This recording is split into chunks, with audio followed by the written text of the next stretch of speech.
Assalamualaikum warahmatullahi wabarakatuh. Kembali lagi teman-teman di YouTube kita, YouTube yang sederhana ini teman-teman. Nah, tapi kali ini kita akan membahas sedikit hal yang unik. Hal yang unik tentang sebuah pekerjaan, teman-teman. Nah, pekerjaan tersebut ialah seorang welding inspector, teman-teman. Nah, jika teman-teman belum tahu siapa itu welding inspector, silahkan tonton terus video ini.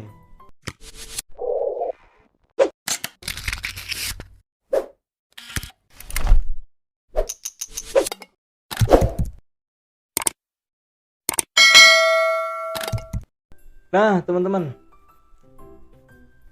sekarang di saat migas sedang naik-naiknya, teman-teman, profesi seorang welding inspector banyak sekali diminati oleh kalangan, dari mulai anak muda sampai dengan orang dewasa, teman-teman. Di samping pekerjaan yang lumayan santai, juga tentu penghasilan yang sangat-sangat luar biasa, teman-teman. Welding inspector sendiri kalau di Batam khususnya bekerja di bagian oil and gas, itu pendapatan bisa menyentuh 2 digit, teman-teman. Bisa 15 juta sampai dengan 20 juta, teman-teman. Apakah teman-teman tidak tertarik untuk masuk ke dunia welding inspector? Nah, oke, teman-teman. Sebelum kita terlalu jauh membahas tentang welding inspector, kita harus tahu dulu nih, siapa sih sebenarnya seorang welding inspector itu? Dan apa saja sih tugas dan tanggung jawabnya nanti? Lalu bagaimana kita mau menjadi seorang welding inspector ya, teman-teman ya? Oke, baik teman-teman. Topik yang pertama ini kita akan bahas tentang siapa welding inspector itu. Nah, teman-teman, welding inspector adalah seseorang yang melakukan pengawasan dan pemeriksaan proses pengelasan. Nah, jadi teman-teman, seorang inspektor itu tugasnya adalah mengawasi dan memeriksa. Oke, perhatikan lagi teman-teman. Tugas seorang welding inspector hanya mengawasi dan memeriksa proses pengelasan, teman-teman. Nah, apa saja yang perlu diawasi dan apa saja yang perlu diperiksa? Kita next ke materi selanjutnya, teman-teman. Oke, topik yang kedua adalah tanggung jawab seorang welding inspector. Nah, seorang welding inspector bertanggung jawab sebelum melakukan pengelasan, kedua saat melakukan pengelasan, dan yang ketiga adalah setelah melakukan pengelasan, teman-teman. Nah, lalu apa saja sih tanggung jawabnya? Nah, pertama teman-teman, sebelum melakukan pengawasan. Nah, tentu seorang welding inspector harus melakukan pengawasan atau pemeriksaan dokumen-dokumen yang digunakan pada saat proses pengelasan tersebut, teman-teman. Nah, apa saja dokumennya? Contoh, teman-teman, Welding Procedure Specification atau WPS, teman-teman. Jadi, seorang welding inspector wajib tahu WPS apa yang digunakan pada saat melakukan proses pengelasan, atau referensi apa, atau juga code apa, atau juga standar apa yang digunakan pada saat proses pengelasan. Nah, dokumen lain misalnya adalah tentang sertifikasi seorang welder tersebut. Nah, misalnya seorang welder akan melakukan pengelasan pipa dengan posisi 5G. Ya, tentu seorang welder tersebut harus memiliki certified pipe 5G untuk melakukan proses fabrikasi pipa 5G. Nah, seorang welding inspector wajib memverifikasi hal tersebut. Nah, kemudian lagi ada yang namanya report fit up, teman-teman. Nah, sebelum melakukan pengelasan, tentu akan dilakukan proses fit up atau preparation antara sambungan dengan sambungan dan lain sebagainya. Nah, tentu fit up ini akan nantinya di-report. Nah, kemudian lanjut lagi, si welding inspector juga akan melakukan pengecekan pada material sertifikat dan lain sebagainya. Nah, kemudian ketika melakukan pengelasan, saat si welder sedang melakukan pengelasan, maka si inspektor juga harus ikut memeriksa. Apa saja sih yang diperiksa? Pertama, lokasi pengelasan. Nah, lokasi pengelasan ini seorang inspektor wajib tahu di mana si welder melakukan pengelasan, misalnya indoor atau juga outdoor. Dan kemudian adalah cuaca. Cuaca tentu sangat mempengaruhi hasil dari pengelasan. Makanya seorang welding inspector harus benar-benar memperkirakan tentang cuaca. Kemudian yang kedua adalah fit up condition atau kondisi fit up-nya.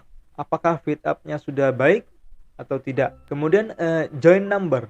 Nah, sebelum melakukan pengelasan, si welding inspector harus benar-benar menyampaikan kepada seorang welder tentang lokasi-lokasi yang mana yang akan dilakukan pengelasan.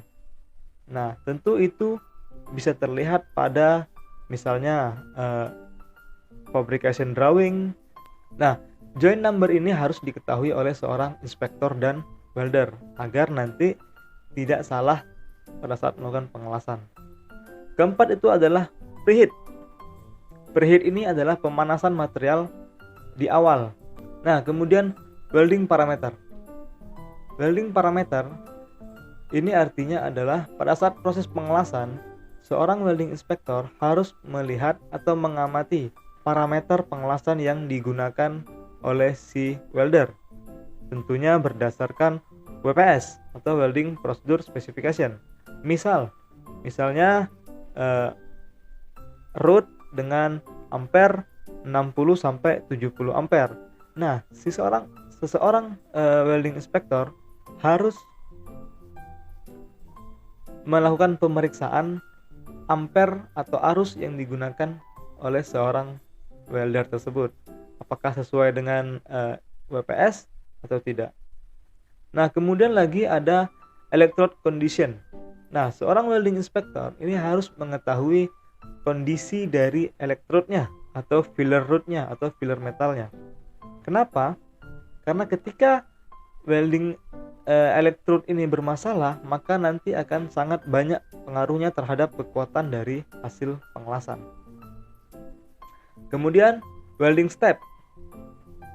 Welding step yang dimaksud adalah step-step pada saat melakukan pengelasan. Misalnya dari root, hot pass, filler hingga ke capping. Di setiap pass atau di setiap layer, seorang welding inspector itu harus melakukan pengecekan, baik harus di cleaning ataupun interpass temperaturnya.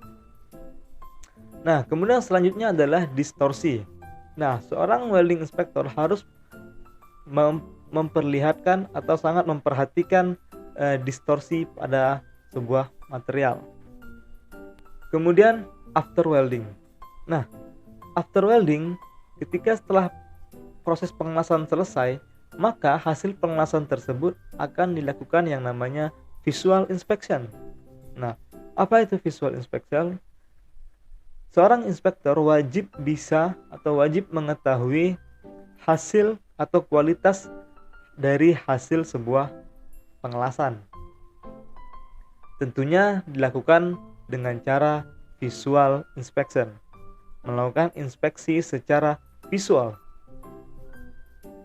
Kemudian setelah visual inspection selesai, maka seorang welding inspector harus membuat report yang nantinya akan ditandatangani oleh seorang welding inspector. Nah, tanda tangan itulah nanti yang akan menjadi bukti bahwa barang tersebut dianggap accept atau juga reject. Nah, kemudian cek NDT report jika diperlukan. Nah, misalnya pada proses pengelasan ini membutuhkan pengujian NDT. Apa itu NDT? Non-destructive test. Bisa menggunakan penetran test, magnetic test, dan lain sebagainya. Tetapi itu jika dibutuhkan. Jika tidak, maka NDT report tidak diperlukan. Kemudian PWHT atau post well heat treatment. Nah, ini juga jika direkomendasikan atau jika dibutuhkan. PWHT adalah pemanasan material setelah pengelasan selesai. Nah, itulah tadi beberapa tanggung jawab dari seorang welding inspector. Tentu tidak mudah, bukan, untuk menjadi seorang welding inspector. Oke teman-teman, kita lanjut lagi ke materi selanjutnya. Topik yang ketiga. Topik yang ketiga membahas tentang working area atau area kerja dari seorang welding inspector. Nah, tentu kita semua tahu dari namanya saja dia adalah seorang welding inspector. Berarti dia berasal dari dua buah kata, yaitu welding dan seorang inspektor. Welding berarti artinya penyambungan dengan metode pengelasan atau dengan dipanaskan. Kemudian inspektor. Inspektor sama dengan quality check atau melakukan cek dari kualitas sebuah hasil pengelasan. Nah, tentu working area-nya adalah di bagian welding ya teman-teman ya.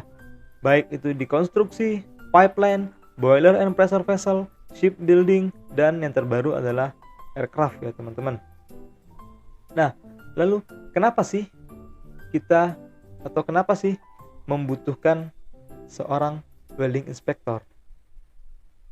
Nah, welding inspector ini tugasnya adalah melakukan inspeksi ya teman-teman, melakukan pengecekan terhadap hasil sambungan atau hasil las-lasan dari seorang welder. Nah, tentu seorang welding inspector sangat dibutuhkan. Nah, kenapa? Jika suatu penyambungan material dengan metode welding itu tidak dilakukan inspeksi, baik itu dengan metode NDT ataupun DT. NDT ini adalah non-destructive test ataupun DT, destructive test, maka hasil welding tersebut akan dapat menyebabkan beberapa permasalahan teman-teman. Misal yang pertama dari gambar itu terjadi retak teman-teman atau crack. Nah, ini seorang welding inspector harus mengetahui kenapa dan bagaimana bisa terjadi retak. Nah, kemudian kita lihat yang kedua, ini adalah shipbuilding atau sebuah kapal yang patah teman-teman. Nah, tentu di sini tidak lepas dari pengawasan seorang welding inspector. Seorang welding inspector wajib bisa menganalisa kekuatan dan kenapa atau akan ada terjadi apa nantinya. Nah, kemudian yang terakhir yang kita lihat di gambar itu adalah platform ya teman-teman, platform yang roboh. Nah, kira-kira kenapa platform ini roboh? Tentu banyak sekali faktornya, misalnya umur, kemudian penopangnya tidak kuat untuk menahan beban. Nah, tentu seorang welding inspector harus bisa memahami atau harus bisa menghitung berapa beban yang dibutuhkan. Oke, selanjutnya setelah kita tahu area kerjanya, lalu bagaimana kita ingin menjadi seorang welding inspector? Nah, ini sungguh sangat menarik ya teman-teman. Dengan pekerjaan yang simple tapi dengan gaji yang besar ya teman-teman. Nah, bagaimana kita ingin menjadi seorang welding inspector? Nah, seorang welding inspector ketika akan melakukan sebuah project atau ketika akan turun ke sebuah project, tentu welding inspector itu harus qualified dan certified. Seorang welding inspector mempunyai tanggung jawab yang besar. Tentu dia harus seseorang yang sudah terkualifikasi dan sudah tersertifikasi teman-teman. Nah, sertifikasi di sini dibagi menjadi 3 level teman-teman. Nah, apa saja? Nah, pertama ada NDT certified teman-teman. Nah, ini spesialis teman-teman, dia hanya belajar tentang non-destructive test teman-teman. Ada NDT level 1, NDT level 2, dan NDT level 3. Nah, siapa yang mengeluarkan NDT certified? Nah, ini sangat banyak sekali teman-teman. Misalnya Amerika mengeluarkan Certified ASNT teman-teman. Kemudian Eropa mengeluarkan Certified PCN dan lain sebagainya. Sangat banyak sekali teman-teman. Itu yang berlaku secara internasional teman-teman. Nah, kemudian untuk welding inspector sendiri itu ada yang namanya CSWIP teman-teman. Ini CSWIP dikeluarkan oleh Europe Certified atau dikeluarkan oleh Eropa. Terbagi juga menjadi 3 level. CSWIP 30, CSWIP 31 dan CSWIP 32. Nah, teman-teman, jika teman-teman melaksanakan project atau melaksanakan sebuah pekerjaan dengan berstandarkan Amerika atau berstandarkan Eropa, tentu certified atau kualifikasi yang dimiliki oleh seorang welding inspector juga harus sama teman-teman. Misalnya kita mengerjakan sebuah project dari Eropa, dari negara Eropa. Nah, tentu negara tersebut menginginkan inspektor yang bersertified Eropa, baik itu 3.0, 3.1 atau juga 3.2. Nah, kemudian ada yang namanya AWS, American Certified. Nah, AWS ini sertifikat yang dikeluarkan oleh Amerika, teman-teman. Ada CAWI, CWI, SCWI. CAWI itu adalah Certified Assistant Welding Engineer. Welding Inspector. Kemudian yang kedua adalah CWI, Certified Welding Inspector, dan yang ketiga adalah Senior Certified Welding Inspector. Nah, ketiga ini hanya berlaku untuk American Certified, teman-teman. Jadi teman-teman ketika melakukan pekerjaan dari negara American dan sekitarnya, tentu teman-teman akan diminta untuk sudah terkualifikasi American Certified. Nah, jangan khawatir teman-teman.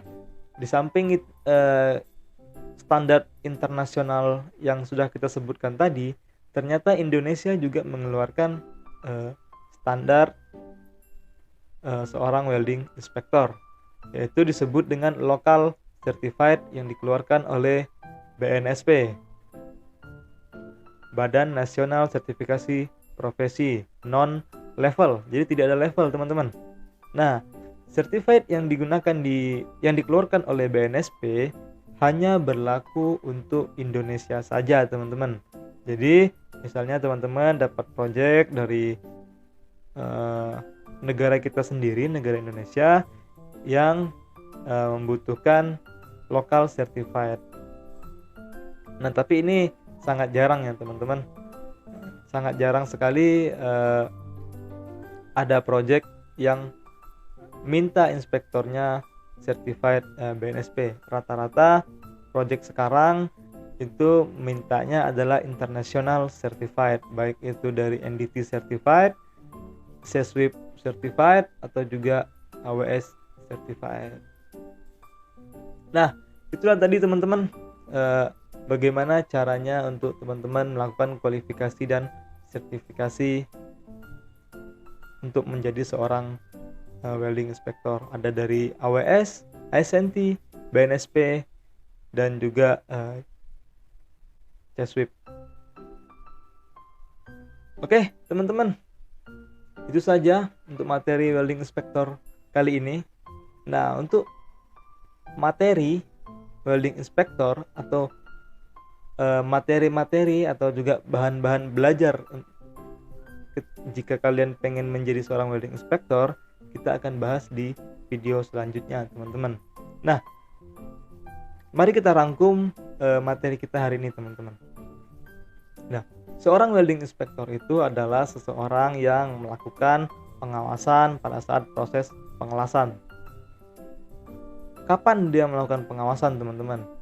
Yaitu sebelum pengelasan, pada saat pengelasan, dan setelah selesai pengelasan. Lalu untuk apa dia melakukan pengawasan, teman-teman?